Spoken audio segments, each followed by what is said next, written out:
Podemos dizer que as ideias brotam como uma flor. Fértil, ela é palco de criação, aguardando ansiosa a colaboração do meio para enfim germinar e dar espaço aos frutos necessários para que o ciclo se eternize. Podemos dizer que assim também brotam as ideias.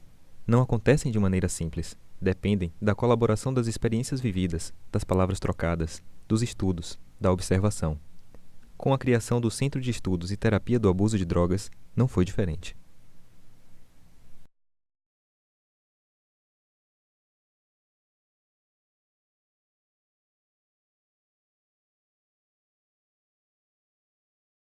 Uma das primeiras experiências que favoreceu a construção da ideia que culminou no surgimento do CETAD iniciou-se em 1971, quando o médico recém-formado Antônio Neri Filho começou a trabalhar no antigo manicômio judiciário, hoje Hospital de Custódia e Tratamento. Neri observou nessa instituição um lugar de extrema exclusão, de abandono e mais.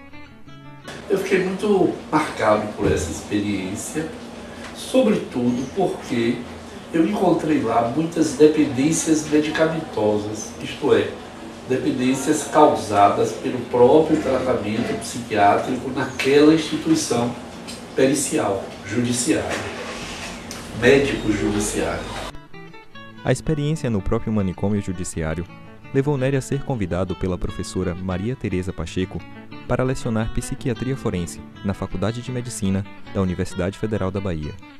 A sala de aula para Neri foi um espaço de diálogo e reflexão com seus alunos, sobretudo de questões relacionadas à responsabilidade legal.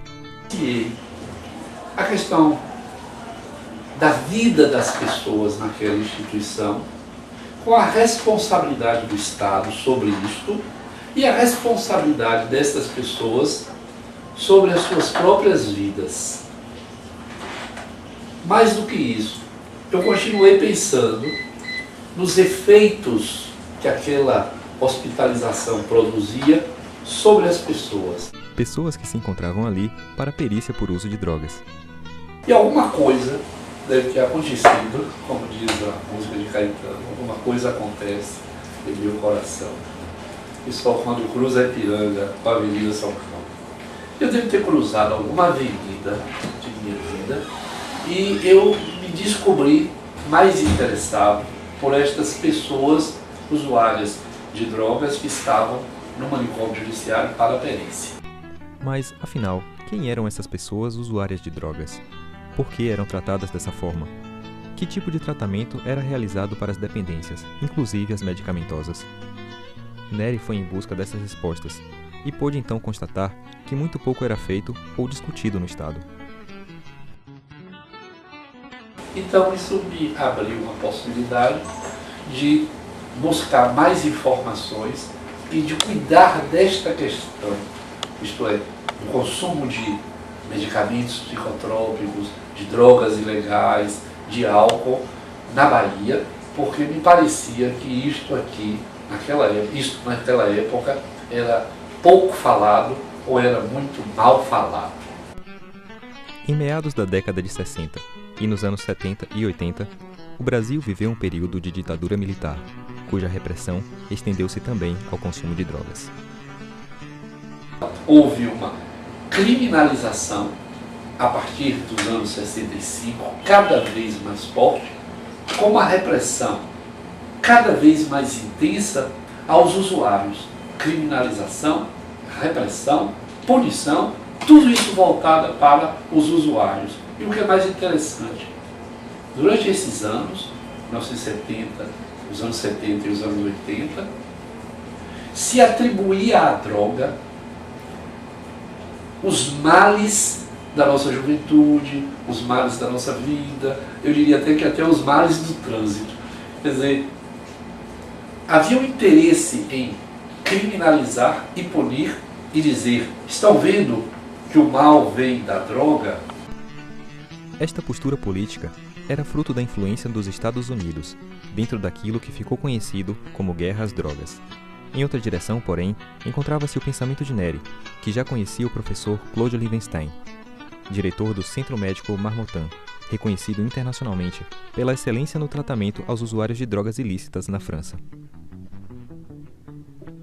Então eu escrevi uma carta para o Dr. Oliver Stein, propondo a ele voltar a Paris para trabalhar um pouco com ele, mas eu tinha uma ideia muito clara, era a seguinte: eu achava que aqui na Bahia não tinha toxicômano a drogas ilícitas, ou toxicômanos usando drogas ilegais. Tinha usuários de maconha, naquela época era a coisa mais temida, não tinha crack, cocaína era muito pouco. E eu queria ver como era a toxicomania e como se tratava. E aí eu passei inicialmente 6 meses em Paris com esse professor e posteriormente eu o convidei para vir aqui. Cerca de 6 meses depois, após o seu retorno da França, com autorização da Universidade Federal da Bahia, Antônio Neri Filho inaugura o Centro de Terapia e Prevenção do Abuso de Drogas, o que, anos mais tarde, veio a se chamar Centro de Estudos e Terapia do Abuso de Drogas, CETAD. Assim, no máximo dessa repressão, desse desconforto social, desse discurso atribuído à droga. Em nossa aproximação com o professor Claude Oliver Stein, a aproximação da Bahia, Recife, Minas Gerais, Rio de Janeiro, São Paulo e Brasília, nós construímos quase ao mesmo tempo, em cada lugar, um centro com características muito mais próximas da proposta francesa, socioantropológica, compreensiva, reconhecendo que os usuários de drogas não eram necessariamente bandidos e que não eram necessariamente doentes. Essa era a lógica do professor Claude Oliver Stein.